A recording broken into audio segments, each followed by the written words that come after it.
আমরা চাইলে কিন্তু আমাদের হাতে থাকা যে মোবাইল ফোন রয়েছে, সে হাতে থাকা মোবাইল ফোন দিয়েই আমরা আমাদের নিজস্ব যে প্রতিষ্ঠানের কিংবা ব্যবসা প্রতিষ্ঠানের আমরা লোগো কিন্তু তৈরি করে নিতে পারি। কিভাবে এই লোগো তৈরি করতে হয়, সে বিষয়টি আমি আজকে আপনাদের সাথে শেয়ার করব। ভিডিওটি শুরু করার পূর্বে আপনাদেরকে বলবো, এই ধরনের গুরুত্বপূর্ণ ইনফরমেটিভ কিছু ভিডিও পাওয়ার জন্য আমার ইউটিউব চ্যানেলটিকে সাবস্ক্রাইব করে দেবেন আর পেজটিকে ফলো করে দিবেন। চলুন আমরা ভিডিওটি শুরু করি। আমরা প্রথমে চলে যাব প্লে স্টোরে। প্লে স্টোরটি আমরা ওপেন করে নিলাম। এবার আমরা এখানে প্লে স্টোরে গিয়ে আমরা সার্চ বারে লিখব পিক্সেল ল্যাব। পিক্সেল ল্যাব লিখে আমরা এখানে সার্চ করব। এবার আমার সামনে এই অ্যাপসটি ওপেন হবে। এই অ্যাপসটি আমরা এখানে সার্চে এই অ্যাপসটি আমরা পেয়ে যাব। এবার যদি আপনার এই অ্যাপসটি ডাউনলোড করা না থাকে তাহলে আপনি ডাউনলোড করে ইনস্টল করে নেবেন। আমার যেহেতু এটি ইনস্টল করা আছে তাই আমি এটি ওপেন করে নিলাম। এবার আমার সামনে পিক্সেল ল্যাব ওপেন হবে। এবার আমার ডান দিকে থাকা উপর দিকে যে থ্রি ডট রয়েছে এই থ্রি ডটে গিয়ে আমরা এখান থেকে ইমেজ সাইজ আমরা সিলেক্ট করে নেব। ইমেজ সাইজ যে অপশন আমরা দেখতে পাচ্ছি, এই ইমেজ সাইজের উপর ক্লিক করে আমরা ইমেজ সাইজ ঠিক করে নেব। আমরা ইমেজ সাইজ স্কোয়ার রেখে আমরা এখানে 1024 রয়েছে, এটিকে আমরা 2048 করে নেব, অর্থাৎ এটিকে আমরা ডবল করে নেব, তাহলে আমার এটি এইচডি মোডে পরিবর্তন হয়ে যাবে। এবার আমার এটি সাইজ হয়ে গেছে। এবার আমরা এখানে নিউ টেক্সট যে অপশনটি রয়েছে এই নিউ টেক্সট এটি আমরা ডিলিট করে দিলাম।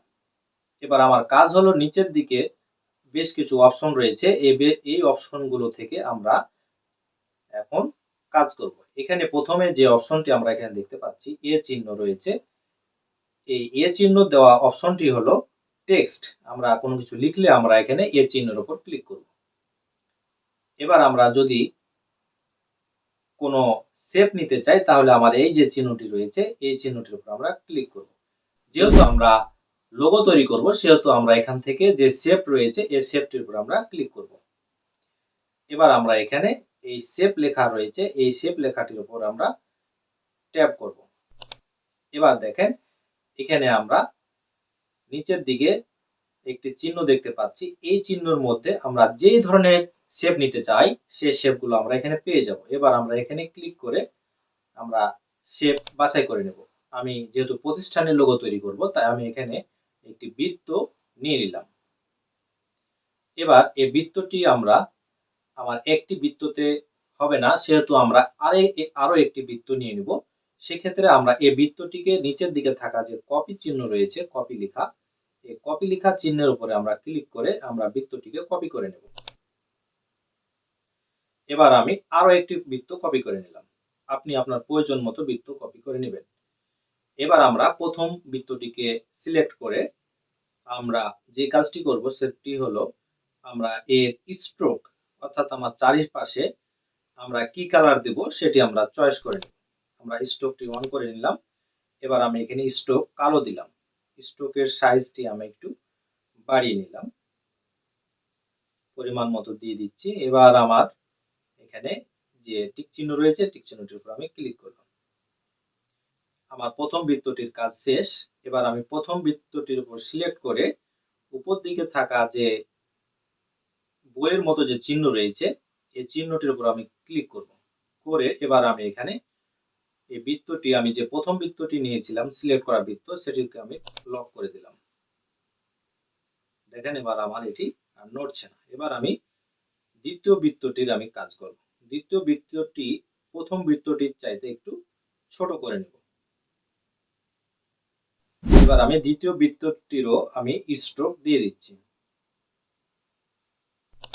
এবার আমি লাল স্ট্রোক দিলাম এবং বৃত্তটির স্ট্রোক আর একটু বাড়িয়ে দিচ্ছি। আমার স্ট্রোকের কাজ শেষ। এবার আমি বৃত্তটি আর একটু টেনে বড় করে প্রথম বৃত্তটির সমান করে দিচ্ছি। এবার আমার দেখেন লাল এবং কালো সুন্দরভাবে একটি ম্যাচিং হয়ে গেছে। এবার আমি এই বৃত্তটিকেও আমি লক করে দিলাম। আমার দুইটি বৃত্তর কাজ শেষ। এবার আমি তৃতীয় বৃত্তটির কাজ করব। তৃতীয় বৃত্তটির কাজ করার জন্য আমি প্রথমে এই বৃত্তটিগুলোর মতোই উপরে যে আমি আমি প্রথমে যে বৃত্তগুলো নিয়ে কাজ করেছি যেভাবে, সেভাবে এটিরও আমি বৃত্ত আমি দিয়ে দিচ্ছি। আমি স্ট্রোক দিয়ে দিচ্ছি প্রথমে। এবার আমি স্ট্রোক কালো দিব, দিয়ে আমি এটিকে সেন্টার করব। সেন্টার করার জন্য আমরা নিচে যে আমরা পজিশন দেখতে পাচ্ছি, এখানে আমরা এগুলোকে আবারও আনলক করে নিচ্ছি, নাহলে আমরা কাজ করতে পারবো না। আমরা সবগুলোকে পজিশন সেন্টার করে নেব। এখানে থাকা নিচের দিকে থাকা যে পজিশন অথবা রিলেটিভ পজিশন রয়েছে, এগুলো দিয়ে আমরা ঠিক করে নেব। আমরা প্রথমে রিলেটিভ যে পজিশন, এই পজিশনটির উপর আমরা ক্লিক করব। এবার আমরা এখান থেকে এই চিহ্নটি ব্যবহার করব। এই চিহ্নটি ব্যবহার করে আমরা সেন্টার করে নেব।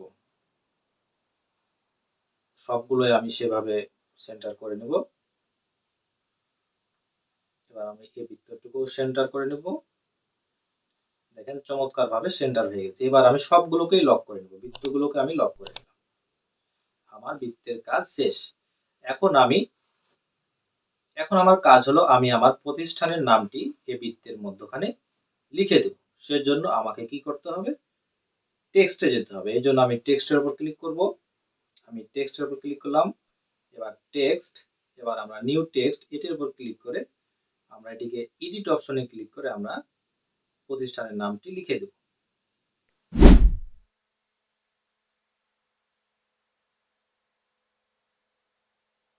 আমি প্রতিষ্ঠানের নামটি লিখে দিলাম। এবার আমি এটিকে টেনে বড় করে দেব। এবার আমি এটিকে সাইজ কমিয়ে দেব। সাইজে ক্লিক করে এখানে আমরা যেসব অপশনগুলো পাবো, এখান থেকে আমরা সাইজ পাবো। এবার সাইজটি একটু কমিয়ে বাড়িয়ে আমরা ঠিক করে নেব। টিক মার্ক দিয়ে দেব। এটিকে এবার আমরা কার্ভ করে নেব। এখানে কার্ভ অপশন রয়েছে, দেখেন এই কার্ভ অপশনের উপর আমরা এখানে কার্ভ অপশন পেয়েছি। এই কার্ভের উপর ক্লিক করব। এবার আমরা ডান দিকে বাড়িয়ে এটিকে সুন্দরভাবে কার্ভ করে নিলাম। এবার আমরা এটির কালারটি আমরা চেঞ্জ করি, নইলে আমরা এখানে বুঝতে পারবো না। এবার আমি লেখাটির কালার চেঞ্জ করে দিচ্ছি, কালো দিয়ে দিচ্ছি। দেখেন আমার লেখাটি সুন্দর হয়েছে। কার্ভ একটু কমিয়ে দিতে হবে, কার্ভ বেশি হয়ে গেছে, আমরা কার্ভটি একটু কমিয়ে দিচ্ছি।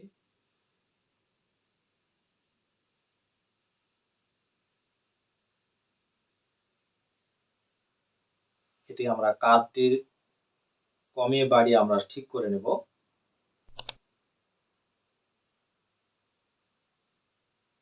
সুন্দর হয়েছে, কার্ভটি আমার সুন্দর হয়েছে। এবার আমি এটিকে টিক চিহ্ন দিয়ে আমরা ঠিক করে নেব। এবার আমার এটি সেন্টার করে নেব। সেন্টার করার জন্য আমরা রিলেটিভ পজিশনে যাব। এবার আমরা এটিকে সেন্টার করে নেব। আমার কাজ শেষ। এবার আমি আবারও টেক্সট নিব। টেক্সট নিয়ে আমরা এডিট অপশনে ক্লিক করে আমি এবার ঠিকানাটি দিয়ে দেব।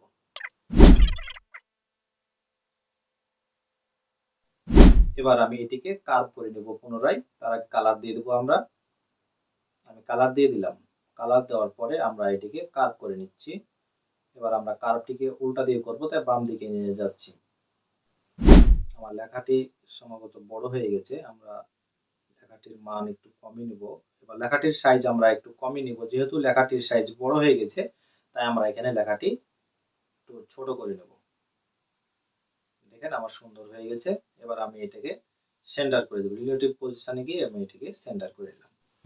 এবার মধ্যখানে যেহেতু কিছু ফাঁকা থাকছে, সেজন্য আমরা এখানে তারকা চিহ্ন দিয়ে দেবো। আমরা আবার শেপে গেলাম।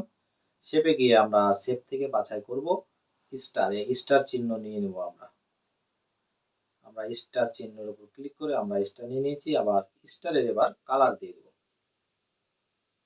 আমরা স্টারের চিহ্ন, স্টারের কালার আমরা এখান থেকে কালো নিয়ে নেব, ব্ল্যাক নিয়ে নিলাম। এবার আমরা এটিকে বেশ কয়েকটি কপি করে নেব, তাহলে আমাদের সুবিধা হবে। আমি এখান থেকে আমি এটি 4টি করব, সেজন্য আমরা 4টি কপি করছি। আমি এবার দিয়ে দিলাম।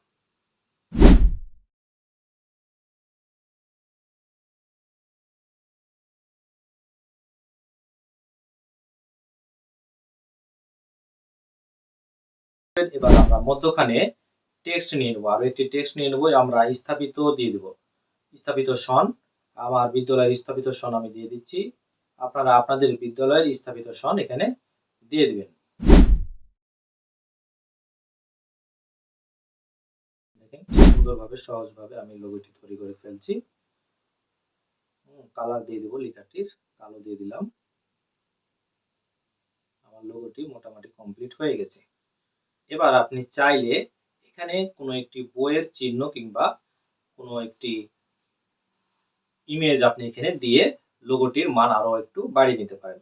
আমি সেজন্য ক্রোম ব্রাউজারে চলে যাচ্ছি। ক্রোম ব্রাউজারে গিয়ে আমি একটি নিউ ট্যাব নিয়ে পিএনজি নিচ্ছি, বুক বা বই লিখে আমরা সার্চ দিই বই। এবার আমি যে পিকচারটি ডাউনলোড করলাম সেই পিকচারটি নেওয়ার জন্য এখানে আমরা উপর দিকে থাকা যে প্লাস আইকন রয়েছে এই প্লাস আইকনটির উপর আমরা ক্লিক করে ফ্রম গ্যালারি এইটির উপর আমরা ক্লিক করব।